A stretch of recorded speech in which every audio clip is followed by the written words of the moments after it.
30 tahun, satu angka yang bukan kecil. Sejak Pokemon mula dikenalkan pada tahun 1996, dunia terus jatuh hati dengan makhluk Pocket Monster yang penuh kuasa ni. Kumpul mainan, kumpul kenangan. Hari ni kita nak kumpul kenangan bersama Pokemon. Daripada game, anime sehinggalah ke trading card, semua orang pasti kenal Pokemon. Saya sendiri pun membesar dengan Pokemon, di mana dulu saya selalu main kad, pergi tournament dan selalu trade dengan kawan-kawan. Dari satu generasi ke generasi seterusnya, kini anak saya pula yang sambung minat yang sama.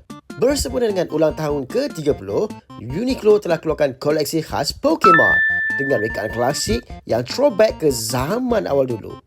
Dalam kotak Pokeball ni, saya dapat t-shirt Pikachu. 30 tahun sudah pun berlalu, tapi Pokemon masih kekal dekat di hati para peminat seluruh dunia. Saya minat Pikachu dan Charizard. Kalau anda pula minat Pokemon mana? Cuba tulis di ruangan komen di bawah.